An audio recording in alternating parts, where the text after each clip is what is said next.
Ne fais pas de scène ce soir, m'a-t-elle prévenu, puis elle a pris son ex à part pour une discussion rapide et m'a dit de trouver une table par moi-même, alors j'en ai trouvé une, chez moi. Quand elle est rentrée 3 heures plus tard, l'appartement était vide. Salut Reddit, tu connais ce sentiment où tu réalises que tu n'es même pas le personnage principal de ta propre relation. Oui, j'ai combattu ce sentiment pendant 2 bonnes années avec mon ex. Elle avait ce talent particulier de me faire croire que vouloir un minimum de respect relevait en réalité de mon insécurité. Si je demandais avec qui elle échangeait des messages à minuit, j'étais contrôlant. Si je questionnais le fait qu'elle annule nos plans pour aider un ami au hasard, j'étais collant et dépendant. Je m'appelle Ryan, j'ai 29 ans et je travaille dans le conseil financier pour une entreprise de taille moyenne à Denver. Ce n'est pas la carrière la plus excitante sur le papier, mais le salaire est correct et je me suis construit une solide réputation dans mon domaine. Je travaille dans cette boîte depuis 5 ans sans interruption, je suis passé d'analyste junior à consultant senior à force de nuits tardives et de projets de week-end que la plupart des gens refusaient. Une semaine typique consiste à analyser des portefeuilles d'investissement pour des clients très fortunés, préparer des rapports financiers détaillés et assister à bien trop de réunions où les gens se disputent à propos des polices PowerPoint. C'est le genre de métier où le souci du détail compte vraiment, une décimale au mauvais endroit et le fonds de retraite de quelqu'un en prend un coup. La pression est constante, mais je la gère bien. Je possède ma voiture sans crédit, une Honda Accord de 2019 achetée d'occasion et remboursée en 2 ans. J'ai un bel appartement en centre-ville, dans un immeuble avec salle de sport et parking réservé, un bon score de crédit, un 401K qui grossit, et je fonctionnais globalement comme un adulte responsable. Apparemment, tout cela se traduisait par ennuyeux sur le plan relationnel. J'ai grandi dans une famille de classe moyenne tout à fait classique en banlieue, un père dans l'assurance, une mère infirmière. Ils m'ont appris les bases, la responsabilité, la ponctualité, tenir sa parole, rien de sophistiqué, juste des principes simples pour être quelqu'un de fiable. J'ai joué au baseball au lycée, je suis allé à l'université d'État avec une bourse académique partielle, j'ai obtenu un diplôme en finance et une dette étudiante raisonnable que j'avais entièrement remboursée à 27 ans. Ma vie était stable, prévisible, j'avais mes routines, mes systèmes, et j'aimais mes loisirs du week-end. Je partais randonner dans les Rocheuses quand le temps le permettait, je jouais dans une ligue de basket amateur le jeudi soir, j'entretenais moi-même ma voiture parce que j'aimais vraiment la mécanique. Je ne menais pas une vie digne d'Instagram, mais j'étais satisfait. Puis j'ai rencontré Mélissa, et apparemment, être satisfait ne suffisait pas. Mon ex, Mélissa, et moi nous sommes rencontrés par l'intermédiaire d'amis communs lors d'un barbecue sur un toit il y a 3 étés.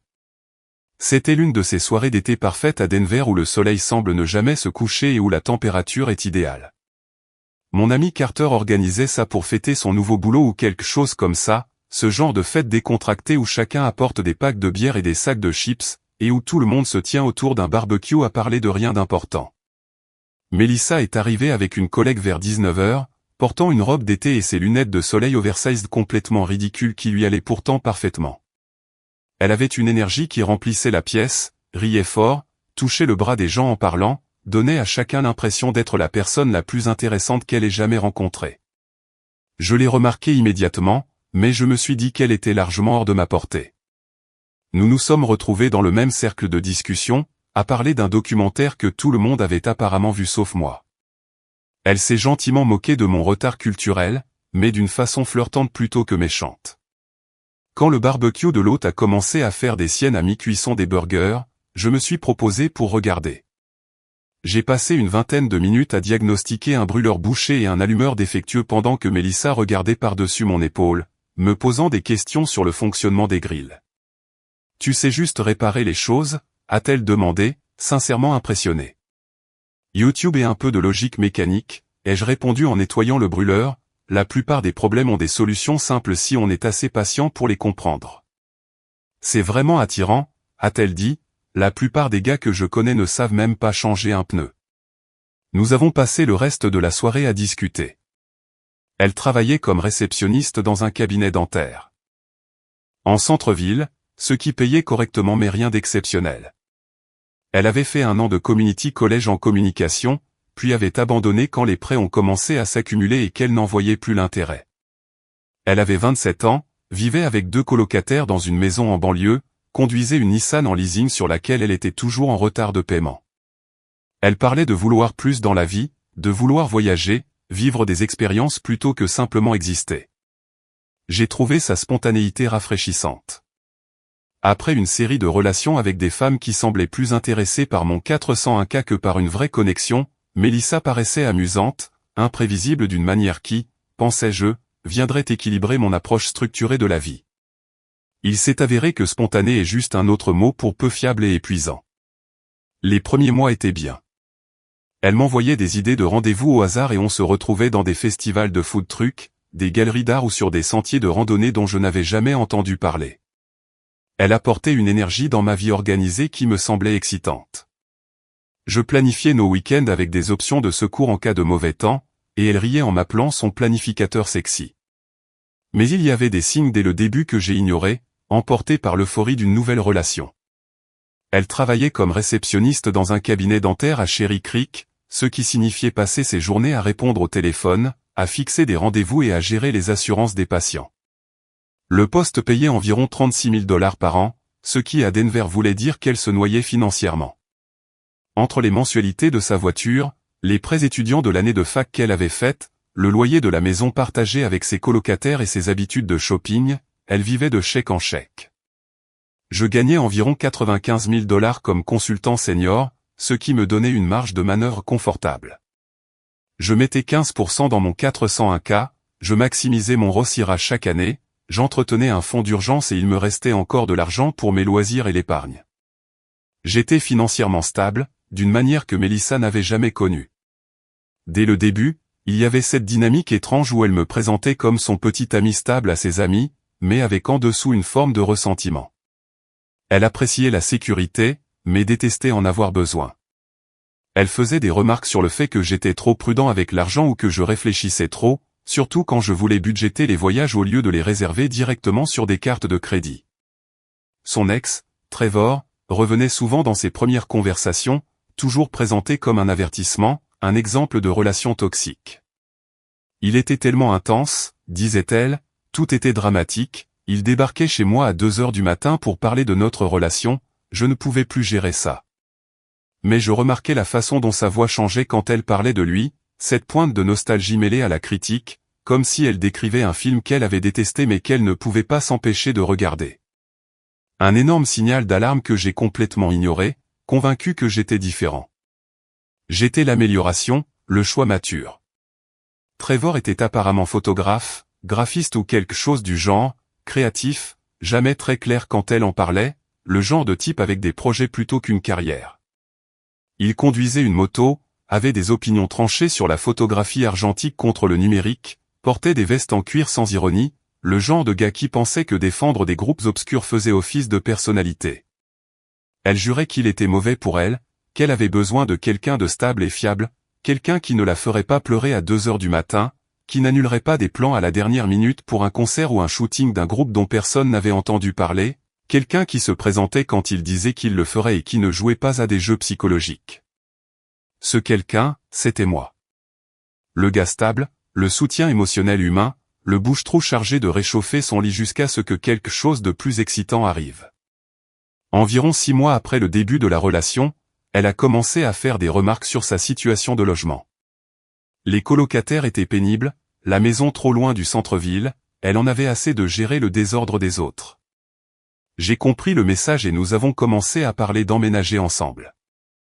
J'étais hésitant au départ, 6 mois me paraissaient rapides, mais elle a présenté un argument convaincant, le temps qu'on passait déjà chez moi, l'argent économisé en supprimant les dépenses en double, le fait que c'était l'étape naturelle pour des couples sérieux. J'ai fini par accepter et nous avons commencé à chercher un appartement. Nous avons trouvé un joli 2 pièces dans un immeuble du centre-ville avec salle de sport, parking réservé et portier. Le loyer était de 2400 $ par mois, ce qui était élevé mais gérable. J'ai été clair dès le départ, je pouvais prendre en charge environ 60% du loyer si elle couvrait les 40% restants, soit à peu près 960 $ par mois. Elle a accepté et semblait enthousiaste à l'idée de cette nouvelle étape. Puis le jour du déménagement est arrivé et la réalité de ses finances l'a frappé de plein fouet. Premier mois de loyer, dépôt de garantie, frais de déménagement, nouveaux meubles pour un espace plus grand, sa part des coûts initiaux s'élevait à environ $3 500, et elle ne les avait pas. Son compte courant affichait peut-être 8 cents au total. J'ai fini par couvrir sa part, avec l'idée qu'elle me rembourserait plus tard. Elle ne l'a jamais fait. Le problème de l'argent est devenu un schéma récurrent. Elle acceptait de partager une dépense à 60-40 ou 70-30 selon le cas, mais quand les factures arrivaient, elle était toujours à court. Problème de voiture, facture vétérinaire imprévue pour le chat qu'elle avait apporté dans la relation, minimum de carte de crédit qu'elle avait oublié. Je finissais par payer, parce que qu'est-ce que j'étais censé faire, nous faire expulser, laisser l'électricité ou Internet être coupé. En moins de 3 mois de vie commune, je payais de fait environ 75% de nos dépenses combinées, le loyer, les charges, Internet, les courses, tout. Son salaire de réceptionniste couvrait à peine son leasing automobile, ses prêts étudiants et ses habitudes de shopping. Et elle avait des goûts coûteux. Elle voulait manger dans les restaurants branchés que ses amis publiaient sur Instagram, voulait de nouveaux vêtements à chaque saison, avait besoin du dernier iPhone alors que l'ancien fonctionnait parfaitement. Je suggérais parfois de réduire un peu les dépenses, et elle m'accusait aussitôt d'essayer de la contrôler ou de la faire se sentir pauvre. Je travaille dur, disait-elle, j'ai le droit de profiter de ma vie. Pendant ce temps, je travaillais 50 heures par semaine et consacrais la majeure partie de mon salaire à maintenir notre style de vie. Le problème a commencé à se manifester de façon que je ne pouvais plus ignorer. Elle recevait des messages tard dans la nuit, son téléphone s'illuminait sur la table de nuit à minuit, et elle l'attrapait immédiatement en inclinant l'écran pour que je ne voie rien. Quand je le mentionnais de manière décontractée, sans accusation, juste un simple « qui écrit si tard ?», elle retournait la situation en me faisant passer pour paranoïaque et contrôlant. « Mon Dieu Ryan, c'est juste Nicole, pourquoi tu surveilles mon téléphone ? » Je ne surveille rien, j'ai juste remarqué. Voilà exactement ce que je veux dire, tu es tellement insécure, tu ne me fais pas confiance. Et comme ça, une question raisonnable devenait la preuve que le problème venait de moi. Les plans annulés sont devenus un autre schéma. Je passais du temps à organiser des choses pour nous, réserver des restaurants, acheter des billets, puis le jour venu, elle annulait à la dernière minute parce qu'une amie avait besoin d'aide ou traversait une crise. Nicole venait de rompre avec son copain, je dois aller la voir. Ton ami a besoin d'aide pour déménager et n'a personne d'autre. Chaque urgence était toujours plus importante que nos projets.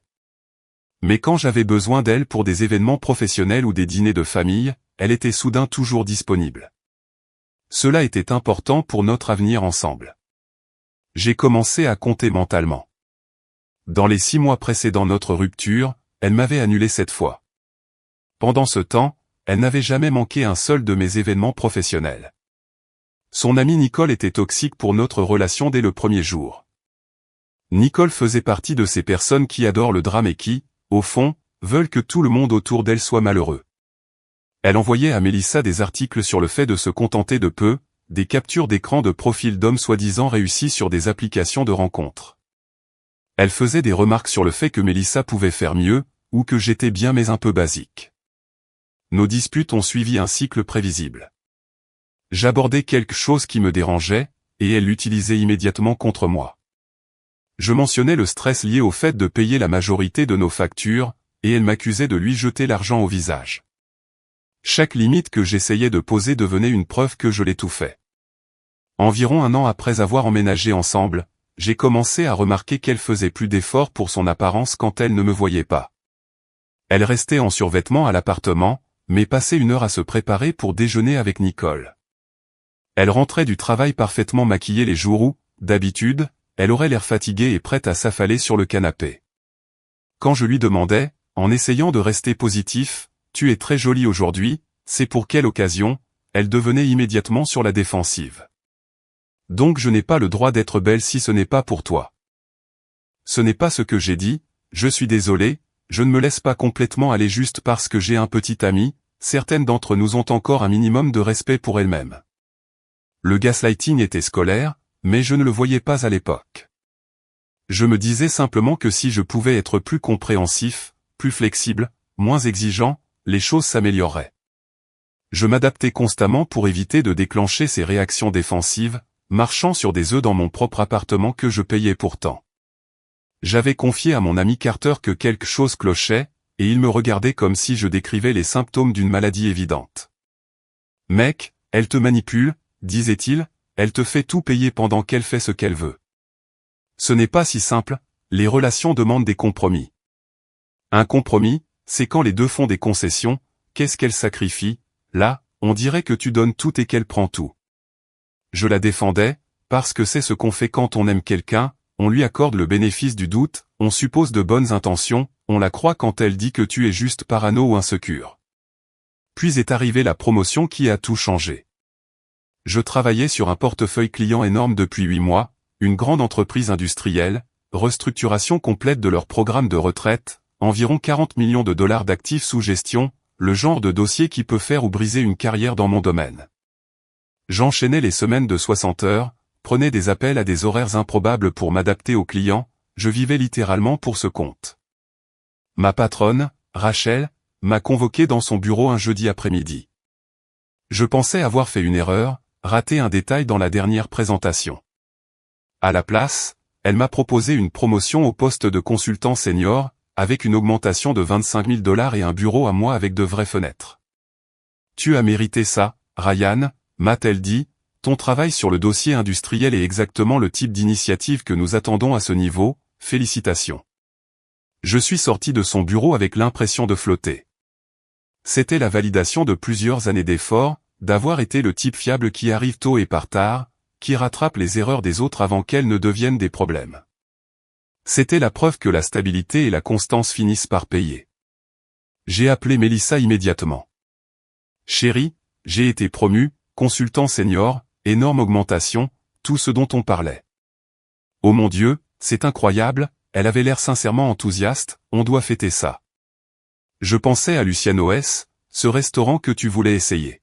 « Oui, parfait, c'est tellement excitant Ryan, je suis tellement fier de toi. » Pendant un instant, tout semblait juste, comme si nous étions une vraie équipe, en train de célébrer une vraie victoire ensemble. J'ai passé la journée suivante à tout organiser. Luciano's avait 3 mois d'attente, mais j'ai appelé un client qui connaissait le propriétaire et obtenu une table pour le vendredi à 20 h, le meilleur créneau. J'ai demandé spécifiquement une table d'angle avec vue sur les lumières de la ville, parce que Mélissa avait dit un jour que ce serait romantique. Après le travail, je suis passé chez Nordstrom et j'ai dépensé 800 $ pour un costume anthracite qui m'allait enfin parfaitement, fait retoucher le jour même pour 75 $ de plus, parce que je voulais que tout soit impeccable, nouvelle chemise, nouvelle cravate, nouvelles chaussures en cuir. Le grand jeu. Mélissa a passé l'après-midi à se préparer, dans ce rituel où elle essaie 6 tenues avant de choisir la première. Elle a opté pour cette robe rouge que je lui avais offerte pour son anniversaire 3 mois plus tôt, celle qui m'avait coûté 300 $ dans une boutique où elle m'avait traîné. Elle lui allait à la perfection, le genre de tenue qui attire tous les regards quand elle entre dans une pièce. « Tu es magnifique », lui ai-je dit pendant qu'elle mettait ses boucles d'oreilles. « Toi aussi, tu t'en sors plutôt bien », a-t-elle répondu en me souriant dans le miroir. Consultant senior, c'est énorme Ryan, je sais à quel point tu as travaillé pour ça. Peut-être que je me faisais des idées, mais il m'a semblé entendre autre chose dans sa voix, pas vraiment du ressentiment, pas tout à fait de la fierté non plus, quelque chose entre les deux que je n'arrivais pas à nommer. Nous avons conduit jusqu'au centre-ville dans mon accord, trouvé une place dans le parking à côté du restaurant. Le trajet à pied jusqu'à Luciano's était parfait, une de ces soirées fraîches de Denver où l'air est limpide et où les lumières de la ville commencent tout juste à s'allumer. Elle a passé son bras sous le mien et, pendant les 10 premières minutes, j'ai cru que nous avions franchi un cap, que peut-être les choses allaient enfin s'améliorer maintenant que la pression financière serait moindre. Nous sommes arrivés au comptoir d'accueil exactement à 20 h. J'ai donné mon nom et l'hôtesse consultait la liste des réservations quand j'ai senti tout le corps de Mélissa se tendre à côté de moi. Elle s'est figée, comme si quelqu'un avait appuyé sur pause. J'ai suivi son regard et je l'ai vu immédiatement, ce type qui sortait de la zone du bar, grand, peut-être 1,88 m, avec cette barbe volontairement négligée qui demande en réalité un vrai effort pour être entretenue à la longueur parfaite, portant une veste en cuir sur un t-shirt gris uni et un jean sombre, ce genre de décontraction calculée qui coûte plus cher que mon costume neuf tout en donnant l'impression d'être naturel. Il avait cette assurance nonchalante dans sa façon de se déplacer, comme s'il savait que les regards étaient sur lui et qu'il s'en délectait. C'était Trevor, je l'ai su avant même que quelqu'un ne dise son nom. Le visage de Mélissa quand elle l'a vu n'était pas celui de quelqu'un qui tombe sur un ex dont elle est passée à autre chose. Elle s'est illuminée. Une luminosité que je ne lui avais pas vue tourner vers moi depuis des mois, peut-être jamais. Toute son énergie a changé, passant de petite amie détendue à quelque chose d'électrique, de nerveux, de vivant. « Trevor » a-t-elle murmuré, et j'ai entendu une véritable émotion dans ce prénom, pas le ton plat qu'elle utilisait désormais avec moi, quelque chose de réel. Elle s'éloignait déjà, ses bras se détachant des miens comme si j'étais soudain devenu invisible, faisant 2 pas vers lui avant de se reprendre. Il l'a vu et ce sourire paresseux s'est étalé sur son visage, le sourire d'un homme qui sait exactement quel pouvoir il détient encore et qui aime s'en servir. Ses yeux ont glissé lentement le long de son corps puis sont remontés, sans aucune gêne. « Regarde-toi » a-t-il dit, sa voix était plus grave que je ne l'imaginais, détendue, amusée, toujours aussi sublimement rouge. Il ne m'a même pas regardé. J'étais invisible, un décor de fond, un accessoire dans la scène qui se jouait entre eux. J'ai senti quelque chose se serrer dans ma poitrine, cette sensation précise quand on réalise qu'on est en train d'assister à quelque chose qu'on devrait arrêter de regarder, mais dont on est incapable de détourner les yeux. J'ai fait un pas en avant, essayant d'exister dans cette situation, tendant la main comme un adulte professionnel face à un autre adulte professionnel. « Je m'appelle Ryan » ai-je dit, la voix calme et cordiale, le petit ami de Mélissa. Trevor a à peine jeté un regard à ma main tendue, l'a observé peut-être une demi-seconde, ne l'a pas serré, a simplement relevé les yeux vers Mélissa et Harry, un petit rire bref et condescendant, pas tout à fait cruel mais clairement dénué de respect. « Petit ami » a-t-il répété, comme s'il testait le mot pour la première fois, « d'accord, bien pour toi Mélissa. » Puis il l'a regardée elle, pas moi. Choix sûr. À cet instant, le manque de respect était assourdissant. Ma main pendait toujours entre nous dans le vide. L'hôtesse faisait semblant de ne pas assister à ce désastre, le couple derrière nous avait cessé de parler. J'ai senti la chaleur monter dans mon cou, cette réaction physique quand on est publiquement rabaissé. Ma mâchoire s'est crispée, j'ai ouvert la bouche pour dire quelque chose, pour expliquer à ce type exactement où il pouvait se mettre avec son commentaire sur le choix sûr, pour attraper la main de Mélissa et sortir immédiatement de là, mais elle m'a coupé avant que je puisse prononcer un mot. Elle s'est tournée vers moi et son regard n'était ni doux, ni désolé, ni gêné. Il était dur, agacé, comme si j'étais celui qui créait un problème. Elle a posé la main à plat sur ma poitrine, pas avec affection, pas même pour me rassurer, mais comme une barrière, un signal physique pour que je recule. « Ryan, arrête » a-t-elle sifflé à voix basse, assez doucement pour que Trevor ne l'entende peut-être pas, mais assez clairement pour que moi, je l'entende parfaitement. « Ne fais pas de scène ce soir. » Je l'ai fixé, vraiment fixé, essayant de comprendre ce qui était en train de se passer. Faire une scène, il venait de me manquer de respect ouvertement, et toi, il plaisante, m'a-t-elle coupé, la voix désormais sèche, plus du tout discrète, c'est juste son sens de l'humour, ne sois pas si susceptible. Elle a vraiment craché ces derniers mots, comme si j'étais un enfant en train de faire un caprice pour rien. Puis elle a jeté un regard vers Trevor, comme si elle craignait qu'il puisse être offensé par ma simple existence, par mon attente pourtant parfaitement raisonnable d'un minimum de respect. L'hôtesse s'est raclé la gorge doucement, mal à l'aise devant ce drame qui se déroulait à son comptoir. Mélissa a baissé la voix à nouveau, essayant de paraître rationnelle, posée, comme si elle expliquait quelque chose d'évident à quelqu'un de lent à comprendre. Je ne l'ai pas vu depuis 3 ans Ryan, j'ai besoin de clarifier les choses, c'est important pour que je puisse tourner la page. La clôture, ai-je répété, ma voix est sortie plus dure que je ne l'aurais voulu. Nous sommes là pour mon dîner de promotion, tu sais, ce que nous avions prévu pour célébrer. Ça prendra 10 minutes, a-t-elle dit en agitant la main d'un geste désinvolte. Elle ne demandait pas la permission, elle ne sollicitait pas ma compréhension, elle m'expliquait simplement comment les choses allaient se passer. Juste 10 minutes, et ensuite elle a fait quelque chose que je n'oublierai jamais de ma vie. Elle m'a tourné le dos, complètement, orientant tout son corps vers Trevor, me présentant son épaule comme si j'étais un inconnu essayant d'interrompre une conversation. Par-dessus cette épaule, elle a lâché la grenade qui a détruit notre relation. Va juste nous trouver une table ou un truc comme ça. Son ton était décontracté, méprisant, comme si elle parlait à un serveur. J'arrive dans quelques minutes, ne sois pas bizarre avec ça. Et puis il y a eu ce moment qui a brisé quelque chose en moi. Elle a tendu la main et a attrapé le bras de Trevor, pas un contact anodin, elle a refermé ses doigts autour de son biceps, avec une familiarité évidente, confortable. J'ai vu son bras se contracter légèrement sous son toucher, j'ai vu ce sourire entendu traverser son visage. Allons dehors, a-t-elle dit, à lui, à Trevor, à l'ex dont elle était censée être passée à autre chose depuis des années, il y a trop de bruit ici. Et ils ont marché ensemble vers les portes du patio. Sa main est restée sur son bras tout le long. Je suis resté là, au milieu du restaurant.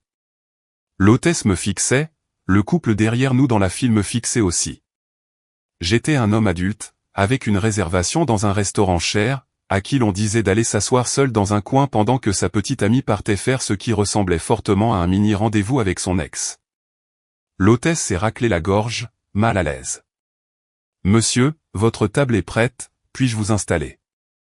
J'ai regardé vers les portes vitrées du patio. À travers le verre, je les voyais. Elle riait, sa main touchait de nouveau son bras. Elle avait l'air vivante. Elle avait exactement l'air de quelqu'un qui vient de tomber sur la personne avec laquelle elle avait réellement envie d'être. Et j'ai compris, avec une clarté glaciale qui m'a traversé les veines comme de l'eau froide, que je n'étais pas son petit ami. J'étais son bouche-trou. Le port d'attache sur où elle se garait en attendant que quelque chose de plus excitant arrive. J'ai regardé l'hôtesse. Non, ai-je dit, ma voix étonnamment stable, je n'aurai pas besoin de la table. Je me suis retourné et je suis sorti par la porte d'entrée. Je n'ai pas claqué la porte, je n'ai pas fait de scène. Mélissa m'avait spécifiquement demandé de ne pas en faire. J'ai marché jusqu'à ma voiture avec le calme méthodique de quelqu'un qui exécute un plan. J'ai regardé l'heure sur mon téléphone, 19h15. Si Mélissa faisait vraiment que régler des choses, et si la façon dont elle avait posé la main sur le bras de Trevor était un indice, alors ces 10 minutes étaient un mensonge total. Il prendrait un verre ou deux, se remémorerait le passé, elle perdrait la notion du temps, parce que mon temps n'avait jamais vraiment compté pour elle de toute façon. J'ai estimé que j'avais au moins 2 heures, probablement 3, avant qu'elle ne pense seulement à regarder son téléphone. J'ai conduit jusqu'à chez nous dans un silence complet, pas de musique, pas de podcast, juste le ronronnement du moteur et ce nouveau plan qui se formait clairement dans mon esprit. Quand je suis arrivé à l'appartement, je ne me sentais ni triste ni en colère. Je me sentais efficace, déterminé. Je suis allé droit dans la chambre et j'ai pris la boîte de sacs poubelle épais sous l'évier. Il était temps de procéder à un effacement. J'ai vidé mon côté du placard en 4 minutes. Costume, chemise, vêtements décontractés, tout. Je n'ai rien plié, j'ai simplement tout balayé des cintres directement dans les sacs. Le bruit des cintres vides qui s'entrechoquaient était le seul son dans la pièce. Ouvrir, remplir, mécanique et étrangement satisfaisant. Dans la salle de bain ensuite, mon rasoir, mon eau de Cologne, mes médicaments sur ordonnance, mes vitamines, tout ce qui m'appartenait. J'ai laissé le dentifrice parce qu'on le partageait, laissé le savon pour les mains, je n'ai pris que ce qui était exclusivement à moi. Le salon a été la partie la plus satisfaisante. J'ai débranché ma PlayStation 5, pris ma Switch, mon ordinateur portable, tout est allé dans mon sac à dos. Puis je suis allé au routeur. Le compte internet était à mon nom, je payais la facture tous les mois. J'ai débranché le modem et le routeur et je les ai emballés aussi. Mesquin peut-être, mais si elle voulait communiquer avec Trevor, elle pouvait utiliser son propre forfait de données. Je suis allé au coffre que nous gardions dans le placard de la chambre. Passeport, acte de naissance, carte de sécurité sociale, la collection de montres de mon grand-père. L'enveloppe d'argent d'urgence, tout est parti avec moi. À 20h30, ma voiture était chargée du sol au plafond, la banquette arrière ressemblait à une montagne de sacs poubelles noirs. Je suis retourné une dernière fois dans l'appartement pour vérifier. Ça ne ressemblait pas à un déménagement normal, mais à une rupture, comme si la réalité avait bugué et que la moitié du contenu avait simplement disparu. Mon côté du meuble de salle de bain était complètement vide, le placard formait une sorte de plaie béante à côté de ses robes colorées, le meuble télé n'était plus qu'un squelette de câble là où se trouvaient mes consoles. J'ai retiré le double des clés de mon porte-clés et je l'ai posé sur le plan de travail de la cuisine. J'ai cherché du papier et trouvé un courrier inutile, une offre de carte de crédit, parfait. Je l'ai retourné et j'ai pris un marqueur. J'ai eu envie d'écrire un long paragraphe, de lister chaque fois où elle m'avait rabaissé, chaque mise à l'écart, chaque moment où elle avait choisi les sentiments de quelqu'un d'autre plutôt que les miens, puis je me suis souvenu du restaurant, de ces mots précis, ne fais pas d'histoire. Elle me voulait silencieux, docile, alors je lui ai donné exactement ce qu'elle avait demandé. J'ai écrit 4 mots, je n'ai rien commencé, puis j'ai ajouté une dernière phrase et j'ai terminé. J'ai laissé le mot sur le comptoir à côté de la clé, éteint les lumières et je suis sorti, j'ai verrouillé la porte derrière moi et j'ai conduit jusqu'à chez mon ami Carter de l'autre côté de la ville. Carter a vu ma voiture remplie jusqu'au toit de sacs noirs et a simplement hoché la tête. Elle a enfin fait quelque chose que tu ne pouvais plus ignorer. Elle m'a dit d'aller trouver une table pendant qu'elle rattrapait le temps perdu avec son ex, alors j'en ai trouvé une autre. Il était temps, mec, entre. J'ai dormi sur le canapé de Carter cette nuit-là. Je n'ai presque pas dormi, je fixais le plafond en pensant à Mélissa rentrant dans cet appartement vide, me demandant combien de temps il lui faudrait pour remarquer mon absence. J'avais quitté le restaurant vers 22h30. Mon téléphone a commencé à sonner, j'avais coupé le son mais je voyais l'écran s'allumer, Mélissa. J'ai laissé sonner, encore et encore. À 23h, les appels étaient constants, puis les messages sont arrivés, où es-tu Ryan, ce n'est pas drôle, je suis revenu à la table et tu n'es pas là, l'hôtesse a dit que tu étais parti, réponds. Je les regardais s'afficher les uns après les autres sans répondre à aucun. Puis vers minuit, elle a dû rentrer chez elle, le ton des messages a changé immédiatement, qu'est-ce que tu as fait, où est tout, tu m'as volé Ryan, réponds-moi tout de suite. Je n'ai toujours pas répondu. Je n'étais pas cruel, je n'avais simplement plus rien à lui dire. Le lendemain matin, son ami Nicole a appelé. J'ai failli ne pas répondre, puis la curiosité a gagné. Ryan, qu'est-ce qui ne va pas chez toi? La voix de Nicole était tranchante et accusatrice, Mélissa a pleuré toute la nuit, tu te rends compte de ce que tu lui as fait? Oui Nicole, je m'en rends compte, je suis parti. Tu l'as abandonné, qui fait ses valises et s'en va sans même en parler. Quelqu'un à qui on dit d'aller s'asseoir seul dans un restaurant pendant que sa petite amie flirte avec son ex lors de ce qui devait être mon dîner de célébration.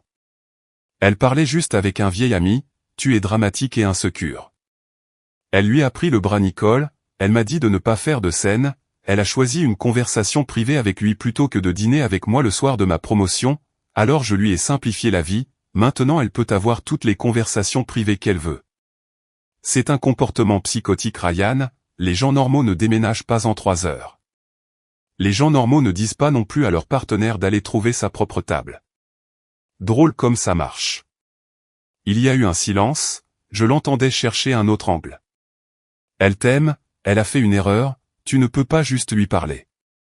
Dis-lui de ne pas s'inquiéter pour le loyer, j'ai payé jusqu'à la fin du mois, il lui reste 28 jours pour trouver comment payer un 2 pièces en centre-ville avec un salaire de réceptionniste, ou alors elle peut demander à Trevor d'emménager. J'ai raccroché et bloqué le numéro de Nicole. Le côté le plus doux de cette justice accidentelle est venu plus tard, quand j'ai appris par un ami commun ce qui s'était passé avec Trevor. Il s'avère qu'après mon départ du restaurant, Mélissa a essayé de se rabattre directement sur lui, a commencé à lui envoyer des messages le soir même, probablement à la recherche d'une épaule pour pleurer, peut-être en espérant que le destin leur offrait une seconde chance, que tout était enfin aligné pour qu'ils se remettent ensemble. Trevor l'a laissé en vue, l'a complètement ghosté. Il s'avère que Trevor n'était pas à Denver pour renouer avec une ancienne histoire. Il était simplement de passage en ville pour le travail, s'était ennuyé et avait décidé de flatter son ego auprès d'une ex qui avait visiblement encore des sentiments pour lui. Dès qu'il a compris qu'elle arrivait avec des bagages, une rupture fraîche, un petit ami disparu, des besoins émotionnels, il s'est volatilisé. Il l'a bloqué sur Instagram 3 jours après l'incident au restaurant. Elle avait réduit en cendres toute sa relation pour un type qui n'aurait même pas payé un deuxième verre. La réalité financière a frappé Mélissa vite et fort. J'assumais environ 70% de nos dépenses, et sans mes revenus pour couvrir le loyer, les charges, Internet, les courses et ses achats occasionnels, les comptes ne tenaient tout simplement plus. Elle a essayé de rester dans l'appartement. Je suis resté à distance, communiquant uniquement par email à propos du bail. J'ai informé le propriétaire que je partais et que je ne renouvellerais pas à la fin du contrat, dans 2 mois. 3 semaines plus tard, j'ai reçu un email automatique de l'agence indiquant que le loyer complet n'avait pas été payé. Mélissa m'a envoyé un seul message pendant cette période, sans objet, juste « Je ne peux pas me permettre cet appartement toute seule, tu avais promis de t'occuper de moi, comment peux-tu être aussi cruel ?» Je n'ai pas répondu. Je n'étais pas cruel.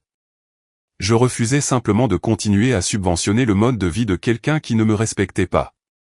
Elle a fini par devoir rompre le bail de manière anticipée et a perdu le dépôt de garantie, que j'avais payé intégralement lorsque nous avions emménagé. D'après les dernières nouvelles que j'ai eues par des amis communs, elle a dû retourner vivre chez ses parents, les mêmes parents dont elle se plaignait constamment en disant qu'ils étaient étouffants, contrôlants et impossibles à supporter. Elle avait 30 ans, dormait dans sa chambre d'enfant sur un lit une place, entourée de cartons de vêtements pour lesquels elle n'avait plus de place. Le bouche-trou avait disparu, et sans lui pour soutenir la structure, tout s'était effondré. 4 mois ont passé. Ma vie avait trouvé un rythme calme que j'appréciais réellement.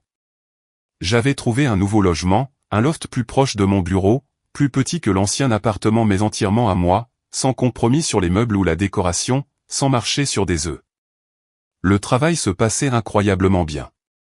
La promotion s'accompagnait de nouvelles responsabilités, et j'assurais.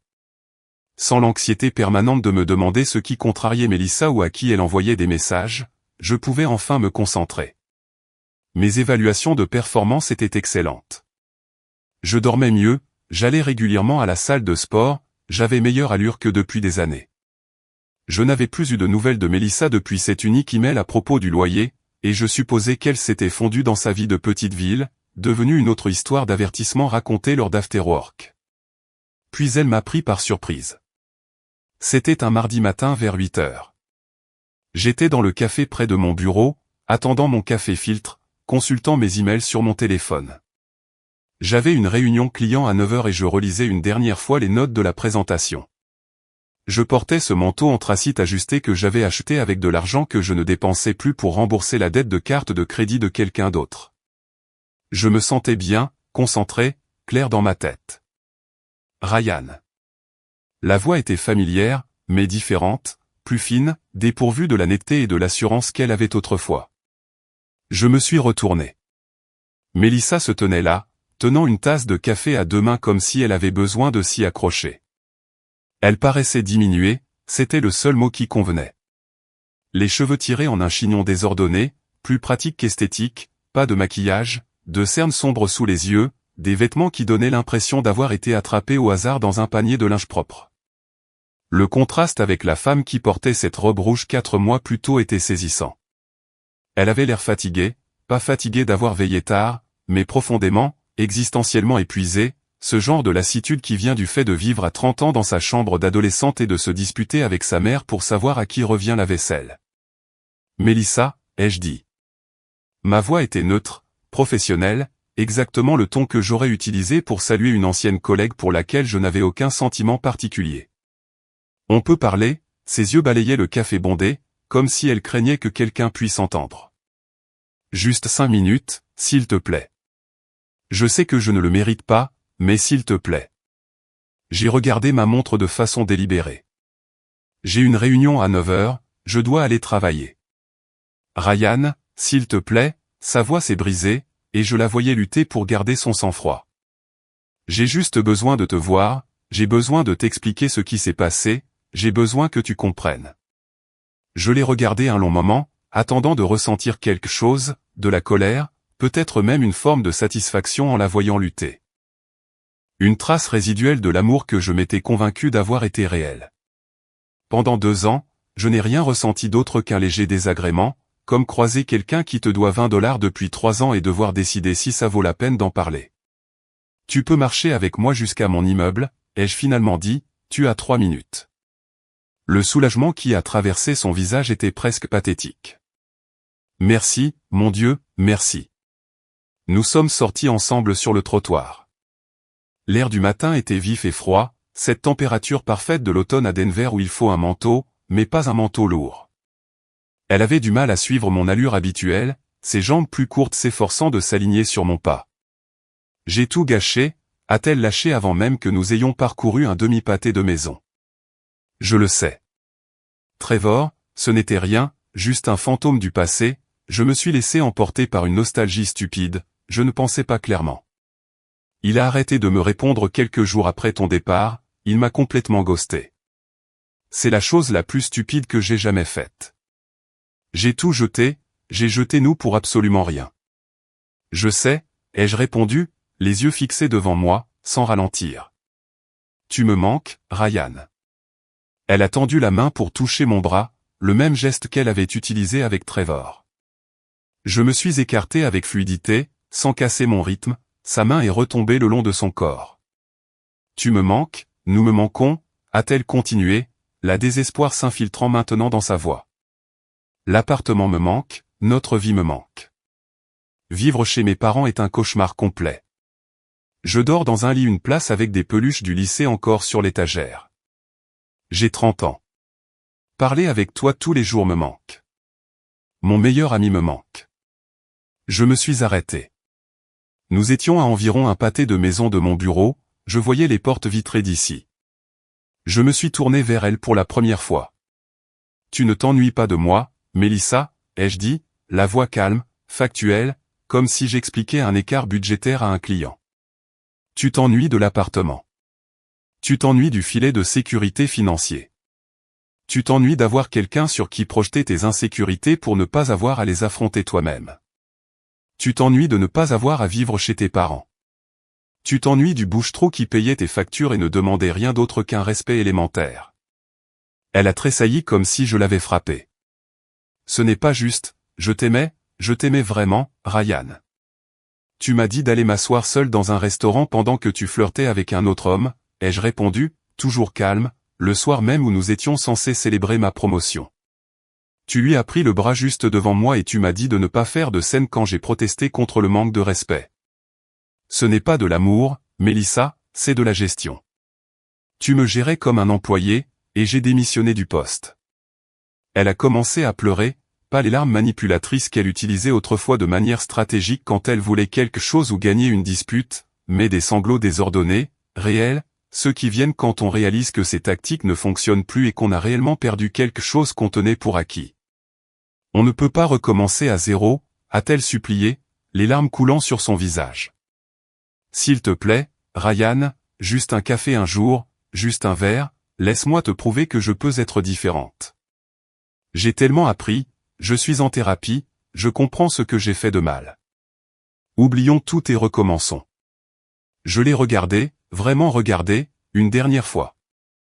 J'ai vu le regret, authentique et à vif, mais j'ai aussi vu le sentiment de droit toujours présent en dessous, l'hypothèse que s'il suffisait de dire les bons mots, de montrer assez d'émotion, de démontrer assez de remords, elle pourrait négocier le retour de ma dignité à la table, que nous pourrions réinitialiser la relation à un point antérieur, avant qu'elle ne choisisse quelqu'un d'autre à ma place. J'ai souri, mais c'était un sourire qui n'atteignait pas les yeux, professionnel, distant. Recommencer à zéro, ai-je répété lentement, comme si j'y réfléchissais. Puis je me suis penché légèrement, assez près pour qu'elle seule m'entende, et j'ai livré l'écho final de cette nuit qui avait tout changé. Mélissa, c'est toi qui m'as dit de ne pas faire de scène ce soir-là. Tu voulais que je reste dans ma voie, que je me taise et que je ne fasse pas de vagues. Tu me voulais silencieux, docile et reconnaissant pour les miettes d'attention que tu me jetais quand tu n'étais pas occupé avec quelqu'un de plus excitant. J'ai reculé et les regardé droit dans les yeux. Alors je fais exactement ce que tu as demandé. Je ne commence rien. J'ai laissé ces mots flotter un instant. J'en ai terminé. Je me suis retourné et j'ai marché vers les portes vitrées de mon immeuble de bureau. Je n'ai pas regardé en arrière, je n'ai pas vérifié si elle était encore là, je n'ai pas ralenti ni hésité. J'ai traversé le hall comme tous les autres mardis matins, passé mon badge au portique de sécurité et suis entré dans l'ascenseur. Quand les portes se sont refermées, bloquant la vue sur la rue et me coupant de l'expression qui se trouvait sur le visage de Mélissa, j'ai laissé échapper un long souffle que je ne savais même pas que je retenais.